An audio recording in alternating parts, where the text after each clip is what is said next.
എല്ലാവർക്കും welcome back to my YouTube channel. അപ്പൊ ഇന്നൊരു നാട്ടിൽ നിന്ന് എടുക്കുന്ന ഒരു വ്ളോഗാണ്. എന്റെ ബാക്കിലുള്ളതല്ല, എന്റെ കസിൻ പിള്ളേഴ്സ് ആണ്. അപ്പൊ ഇന്നത്തെ വിശേഷം എന്താ വെച്ചാൽ എന്റെ അച്ഛന്റെ തറവാട്ടിൽ തെയ്യമാണ്. പിന്നെ എന്റെ സ്വന്തം വീടിന്റെ തൊട്ടടുത്താണ് തറവാടുള്ളത്. അപ്പൊ ഞങ്ങൾ ഇപ്പോൾ തറവാട്ടിലെ തെയ്യത്തിന് അങ്ങോട്ട് പോവാണ്. അപ്പൊ ഇത് എന്റെ സെക്കൻഡ് ഡേ ആണ് തറവാട്ടിലുള്ള. അപ്പൊ തലേസത്തെ കുറച്ച് വ്ളോഗ്സും ഇന്നത്തതും നാളത്തതും 3 ദിവസത്തെ പരിപാടിയുണ്ട്. അപ്പൊ എല്ലാം കൂടി കമ്പൈൻ ചെയ്തിട്ടുള്ള ഒരു വ്ളോഗാണ്. അപ്പൊ once again welcome back to my YouTube channel.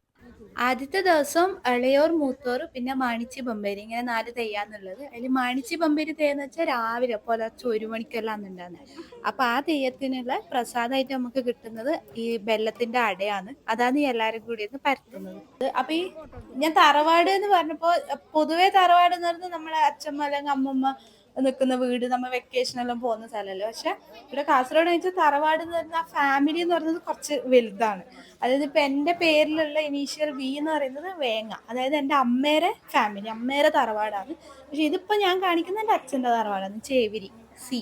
C four ചേവിരി, ചേവിരി തറവാടാണ് ഇപ്പൊ ഞാൻ കാണിക്കുന്നത്. ആ തറവാട്ടിലാണ് ഇപ്പൊ തെയ്യം ഉള്ളത്. അപ്പൊ നമ്മള് കാസർഗോഡ് എങ്ങനെയാന്ന് വെച്ചാല് അമ്മേരെ തറവാടാണ് നമുക്ക് നമ്മളെ തറവാടായിട്ട് കിട്ടുക. അമ്മേരെ ഇനീഷ്യലാണ് നമുക്ക് കിട്ടുന്നത്. പിന്നെ അച്ഛന്റെ പേരിടുന്നവരുണ്ട്, പക്ഷെ സ്റ്റിൽ അമ്മേരെ തറവാടാണ് നമ്മളെ തറവാട്, നമ്മളെ കുടുംബം എന്ന് പറയുന്നത്.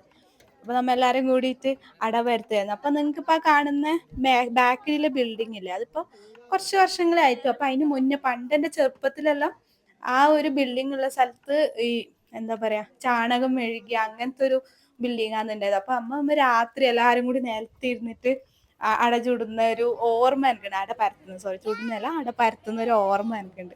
പിന്നെ ഈ തെയ്യം നടക്കല് കൊല്ലത്തിൽ ഒരിക്കലാണ്. അപ്പൊ അത് ഏകദേശം ഈ ഒരു ഫെബ്രുവരി മാസത്തിൽ നല്ല ചൂടുള്ള സമയത്താണ് ഉണ്ടാല്. അപ്പൊ ഇപ്പൊ നിങ്ങൾ കാണുന്നത് ഞങ്ങളെ തറവാട് എന്താ വെച്ചാല് പൊളിച്ച് പുതുക്കി പണിയാ ചെയ്യുന്നത്. കുറെ വർഷങ്ങളായിട്ട് ഉള്ള ബിൽഡിംഗ് ആയിരുന്നു മുന്നേ ഉണ്ടായിരുന്നത്. അപ്പൊ നമ്മള് പ്രശ്നമൊക്കെ വെച്ച സമയത്ത് അതിന്റെ അകത്ത് കുറച്ച് മോശമായ സമയത്ത് മൊത്തത്തിലൊന്ന് പുതുക്കി പണിയാന്നുള്ള ഒരു തീരുമാനത്തിൽ എത്തുകയായിരുന്നു. അപ്പൊ അതിപ്പോ രാത്രിയായി. ഫസ്റ്റ് ദിവസം രാത്രിയാണ് തെയ്യം തുടങ്ങുന്നത്.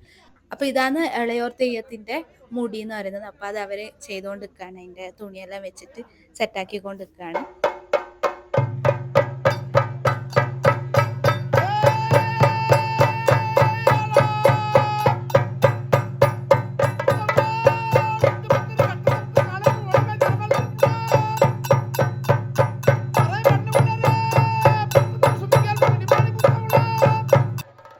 ഇപ്പൊ നിങ്ങൾ കാണുന്നത് നാളെ നടക്കാൻ പോകുന്ന തെയ്യത്തിന്റെ, അതായത് ചാമുണ്ടി അമ്മയെ കെട്ടുന്ന ആള് തലേ ദിവസം തടങ്ങൽ എന്ന് പറഞ്ഞിട്ട് ചടങ്ങുണ്ട്. അപ്പൊ ആ ഒരു ചടങ്ങാണ് നിങ്ങൾ കാണുന്നത്. അപ്പൊ ഇത് എല്ലാ പ്രാവശ്യവും ഇങ്ങനെയാണ്. അതായത് പിറ്റേ ദിവസം നടക്കാൻ പോകുന്ന തെയ്യത്തിന്റെ തടങ്ങൽ തലേ ദിവസം ഉണ്ടാവും. ഇത് ഇളയോർ തെയ്യത്തിന്റെ മുഖെഴുത്താണ്. നല്ല സിമ്പിൾ ആയിട്ടുള്ള ഒരു മുഖെഴുത്താണ് ഇളയോർ തെയ്യത്തിനുള്ളത്. നമ്മളെ വിഷ്ണുമൂർത്തി അതെങ്കിലും അല്ലെങ്കിൽ ചാമുണ്ടിയമ്മയെല്ലാം വരുമ്പോൾ കുറച്ചും കൂടി ഡീറ്റെയിൽ ആയിട്ടുള്ള മുഖെഴുത്തെല്ലാം ഉണ്ടാവും. ഇളയോറിന് സിമ്പിൾ ആയിട്ടുള്ള മുഖെഴുത്താണുള്ളത്. പിന്നെ ഈ തെയ്യം എന്ന് പറയുന്നത് കാസർഗോഡ്, കണ്ണൂർ ജില്ലയിലാണ് കൂടുതലായിട്ടുള്ളത്. അപ്പോൾ നിങ്ങൾ ഇപ്പോൾ ഇൻസ്റ്റാഗ്രാമിലെല്ലാം കുറേ തെയ്യത്തിൻ്റെ ഇത് കണ്ടിട്ടുണ്ടാവും. പക്ഷെ ഓരോ സ്ഥലത്തും ഇപ്പൊ കാസർഗോഡിന്റെ അതെങ്കിലും ഓരോ തറവാട്ടിലും ഉള്ള തെയ്യങ്ങളും ആചാരങ്ങളെല്ലാം തമ്മിൽ വ്യത്യാസമുണ്ട്. തെയ്യം എന്ന് പറയുന്നത് ഒരു അനുഷ്ഠാന കലയാണ്. അപ്പൊ ഈ ഒരു കലാരൂപം കെട്ടുന്ന ആൾക്കാർ, അതായത് തെയ്യം കെട്ടുന്ന ആൾക്കാർ എന്ന് പറയുന്നത് മെയിനായിട്ട് 2 വിഭാഗം ആൾക്കാരാണ്. ഒന്ന് മലയർ എന്ന് പറഞ്ഞൊരു വിഭാഗത്തിലുള്ള ആൾക്കാരും പിന്നെ വേറൊന്ന് കോപ്പാൾ എന്ന് പറയുന്ന വിഭാഗത്തിലുള്ള ആൾക്കാരാണ് മെയിനായിട്ട് തെയ്യം കെട്ടാറുള്ളത്.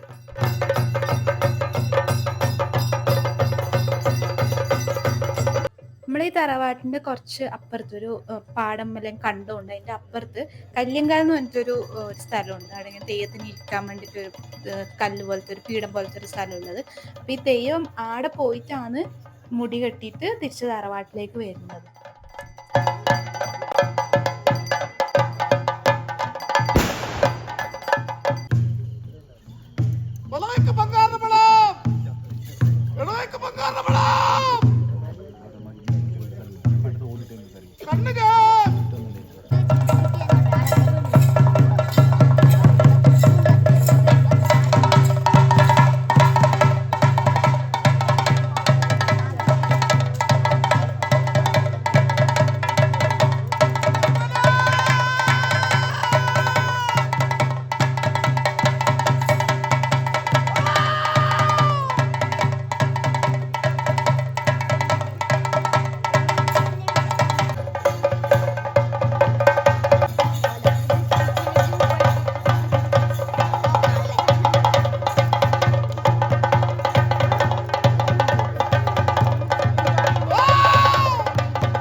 ഇളയൂർ തെയ്യമാണ്. അപ്പൊ ഇത് കഴിഞ്ഞിട്ട് നമ്മ തെയ്യത്തിന് തൂവാൻ പോയി. അപ്പൊ ഇവിടെ തെയ്യത്തിന് നമുക്ക് കിട്ടുന്നത് ചന്ദനം കുങ്കുമം എന്നല്ല മഞ്ഞക്കുറിയാണ്.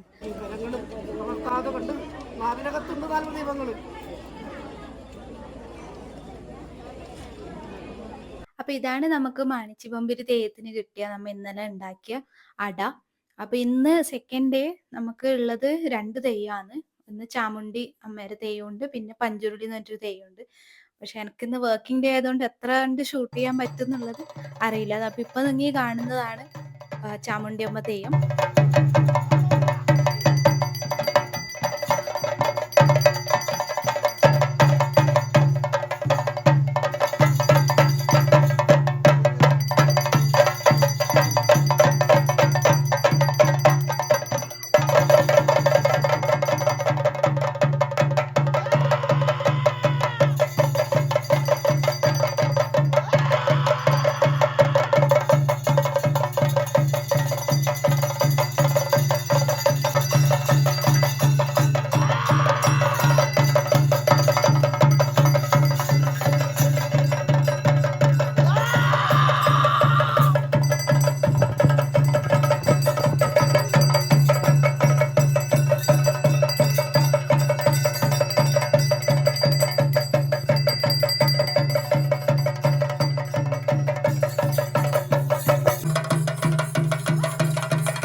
അങ്ങനെ ചാമുണ്ടിയമ്മ തെയ്യം കഴിഞ്ഞ് തൊഴുതതിന് ശേഷം ഞങ്ങൾ പിന്നെ ഫുഡ് കഴിക്കാൻ വേണ്ടിട്ട് വന്നു. നമുക്കിവിടെ ചെറുതായിട്ട് ചോറും സാമ്പാറും അവിയൽ അച്ചാർ പായസം അങ്ങനെ ചെറിയൊരു സദ്യയുണ്ട്.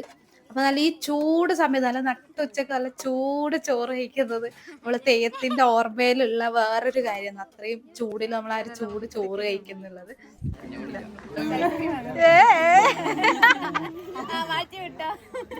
അതിനടുത്താക്ക് എല്ലാവർക്കും കൂടിയിട്ടുള്ളതാ. കാണിക്കൂ എത്ര രൂപയാണ് വരുന്നത്? 500 രൂപ ഞങ്ങൾ സമ്പാദിച്ചിട്ടുണ്ട് ഇന്നത്തെ ഐസ്ക്രീമിനുള്ളതായി. ബാക്കി ഇനി നാളെ ഒപ്പിക്കാം.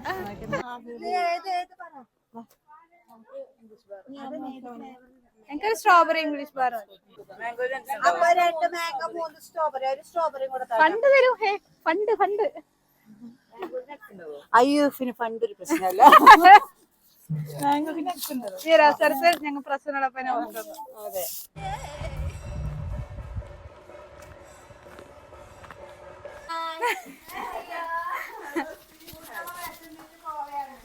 അടുത്ത സെറ്റ് ഓഫ് ആൾക്കാർ തോട്ടത്തിലേക്ക് തറവാട്ടിലേക്ക് പോകുന്നുണ്ട്. ഞാൻ അങ്ങനെ ഫുഡെല്ലാം കഴിച്ച് ഐസ്ക്രീം ഫസ്റ്റ് റൗണ്ട് ഓഫ് ഐസ്ക്രീമും കഴിച്ചിട്ട് വീട്ടിൽ തിരിച്ചെത്തി. ഇവിടുന്ന് അത്രേ ഉള്ളൂ, നടക്കേണ്ട ദൂരേ ഇല്ലൂ വീട്ടിലേക്ക്. വീട്ടിൽ അപ്പൊ എനിക്കിന്ന് ലോഗിൻ ചെയ്യണം. ഞാൻ വർക്കിംഗ് ഫ്രം ഹോം വന്നു. അപ്പൊ ബ്രേക്കിന്റെ ഇടയിൽ ഞാനൊന്ന് പോയതാ തറവാട്ടിലേക്ക്. അപ്പോ അയ്യോ നല്ല ഉറക്കെല്ലാം വരും. നല്ല ഫുഡെല്ലാം കഴിച്ചപ്പോ ഞാൻ നേരത്തെ കണ്ടത് എൻ്റെ അമ്മയാന്ന്. അപ്പൊ അമ്മ ഇപ്പൊ തറവാട്ടിലേക്ക് പോയി. അമ്മക്കിനി ഫുഡ് കഴിക്കണം, പിന്നെ അടുത്ത വൈകുന്നേരത്തേക്കുള്ള കാര്യങ്ങളെല്ലാം ചെയ്യാനുണ്ട്. അപ്പൊ അമ്മ അത് പോയി. ബാക്കി ഇതേ പിള്ളേഴ്സെല്ലാം ഇവിടെയുണ്ട്. ഇളയമ്മ എന്തോ അവിടെ കഥയും പറഞ്ഞിരിക്കുന്നുണ്ട്. അപ്പൊ എനിക്കിനി ലോഗിൻ ചെയ്യണം. ഇനി ഉച്ചയ്ക്ക് ശേഷം ഒരു തെയ്യുണ്ട്, പക്ഷെ എനിക്ക് വീഡിയോ എടുക്കാനുള്ള ഒരു സാഹചര്യം അല്ല, എനിക്ക് വർക്ക് ഉള്ളതുകൊണ്ട്. പിന്നെ നമുക്ക് രാത്രി കുട്ടികളെ പരിപാടിയെല്ലാം ഉണ്ട്, അതെല്ലാം കാണാം. വർണ്ണിപ്പാൻ ആഗ്രഹമത് മമ ഹൃദയ ഗാനമതിച്ചിക്കുമ്പോൾ ഇരുവരമുഖനും കവിമാതാവും ഗുരുവരം ധരസുരവതന്നിൽ വരമരളിയിടുക വേണമതിന്നിഹ തിരികളരണയിൽ വന്നിരിക്കുന്നു. ഇദ്ദേഹമാണ് നാളത്തെ നമ്മുടെ രക്തചാമുണ്ടിയില് തെയ്യം കെട്ടുന്ന ആള്. അപ്പൊ ഇവരാണ് ഞാൻ നേരത്തെ പറഞ്ഞ പരിപാടി ഉണ്ടെന്ന് പറഞ്ഞ കുട്ടികൾ. അപ്പൊ ഇവരാദ്യം ഗ്രൂപ്പും കളിക്കുന്നുണ്ട്, പിന്നെ ഓരോരുത്തരായിട്ട് സിംഗിൾ ഡാൻസും കളിക്കുന്നുണ്ട്.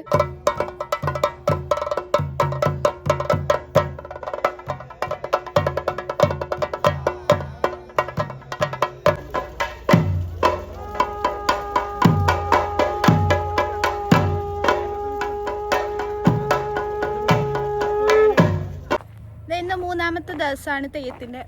ഇപ്പോൾ ഇന്ന് ലാസ്റ്റ് ദിവസമാണ്, 3 ദിവസമേ ഇല്ലൂ നമുക്കിവിടെ തെയ്യം. അപ്പോൾ ഞങ്ങൾ ഇപ്പോൾ തെയ്യത്തിൻ്റെ അകത്തേക്ക് പോകാമെന്ന്. ഓൾറെഡി ചണ്ടക്കൊട്ടെല്ലാം കേൾക്കുന്നുണ്ട്.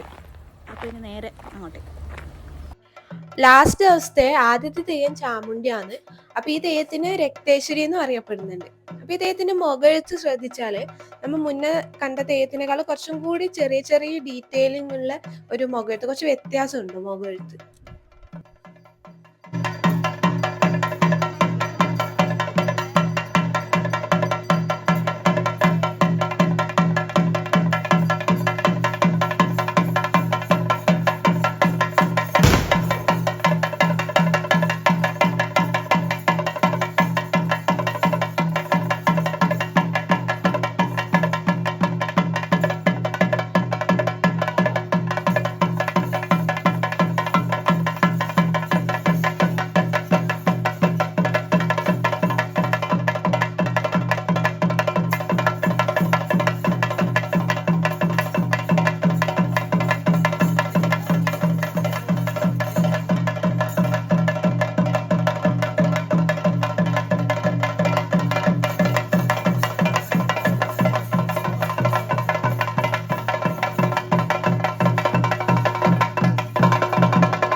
ചാമുണ്ടിയമ്മക്കും വലിയ മുടിയുണ്ട്. അത് നമ്മൾ ഇളയോറിന്റെ മുടിനേക്കാളും വലിയ മുടിയാണ്. അപ്പൊ ഈ തെയ്യവും ഇവിടെ കല്യങ്കൽ പോയിട്ട് വലിയ മുടി വെച്ചിട്ട് തറവാട്ടിലേക്ക് തിരിച്ചു വരിക ചെയ്യുന്നത്.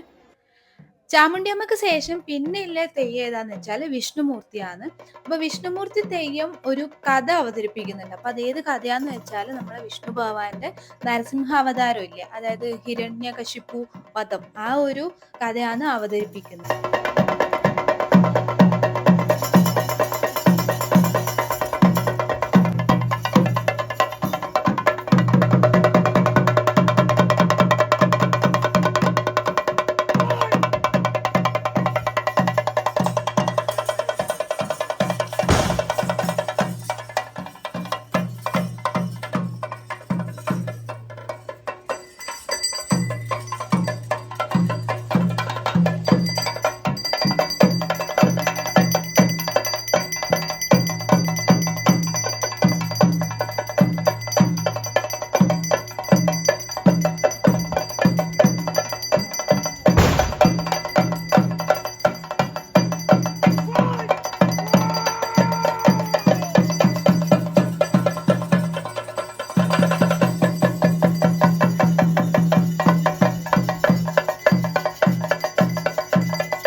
വിഷ്ണുമൂർത്തി കല്യാങ്കാല് പോയതിന് ശേഷമില്ലേ പിന്നെ നമുക്ക് 2 തെയ്യം കൂടി വരുന്നുണ്ട്. ആ 2 തെയ്യമാണ് ഇപ്പൊ നിങ്ങൾ കണ്ടത്. ആ 2 പേരെ പേരെന്താ വെച്ചാൽ ഒന്ന് പുളിയൻ തെയ്യം, അതായത് നമ്മളെ ഗുളിക എന്ന് പറയും, അപ്പൊ നമ്മുടെ നാട്ടിൽ പുളിയെന്നും പറയും. ഒന്ന് ആ തെയ്യം, അതാണ് ആ ബ്ലാക്കിൽ സ്പോട്ട് ഉള്ളതില്ലേ, അതാണ് പുളിയൻ തെയ്യം. മറ്റത് പൊറോന്തി എന്ന് പറയും. അങ്ങനെ 2 തെയ്യമുണ്ട്. അപ്പോൾ വിഷ്ണുമൂർത്തി ഇനി എന്താ ചെയ്യാന്ന് വെച്ചാൽ ഇവരോട് നമ്മളെ കാര്യങ്ങളെല്ലാം തമ്മിൽ ഇങ്ങനെ സംസാരിക്കുന്ന ഒരു ഇതാണ് ഇനിയുള്ളത്.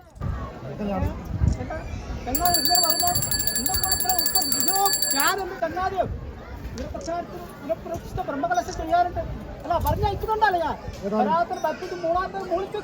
അവിടെ ആത്മാത്രമായിരിക്കുന്ന ഒരു ശബ്ദം വേണം. അതാണല്ലോ 4 ഭക്തന്മാരുണ്ട്, 4 ദിക്കെങ്കിലാണ് വസിക്കുന്നത്. അപ്പോൾ വരാത്തവരെ വലിപ്പിക്കേണ്ട ഉത്തരവാദിത്വം എന്തൊക്കെയാൻ പറ്റുന്ന പ്രകാരം ഞങ്ങൾ 20 ചങ്ങാതിമാരുണ്ട്. ഞങ്ങൾ നാനാർ ഏത് പ്രകാരമാണ് ഞങ്ങളെ ആഗ്രഹിക്കുന്നത് അപ്രകാരത്തെങ്കിൽ ആ ഭക്തന്മാരെയും അറിഞ്ഞാണ് പ്രകാരം പോലെ ഞങ്ങൾ വൃത്തിക്ക്. അപ്പൊ ഇതൊക്കെയാണ് എന്റെ അച്ഛനെ തറവാട്ടിലെ തെയ്യം വിശേഷങ്ങൾ. കുറച്ചു കാര്യം കൂടി ഉണ്ട്, പക്ഷെ എനിക്ക് ഇന്ന് തന്നെ ബാംഗ്ലൂർക്ക് തിരിച്ചു പോകാനുള്ളതുകൊണ്ട് ഞാൻ ബാഗെല്ലാം പാക്ക് ചെയ്ത് മനസ്സോടങ്ങ് ഇറങ്ങി. അപ്പൊ ഈ വീഡിയോ ഇഷ്ടമാണെങ്കിൽ please do like, share and subscribe. പിന്നെ തെയ്യമൊക്കെ കാണാൻ താല്പര്യമുള്ളവർക്ക് ഈ വീഡിയോ ഷെയർ ചെയ്യാവുന്നതാണ്. പിന്നെ നിങ്ങളുടെ നാട്ടിലെ തെയ്യം വിശേഷങ്ങളൊക്കെ കമന്റ്സിൽ അറിയിക്കുക. അപ്പൊ അത്രയേ ഉള്ളൂ. ബൈ.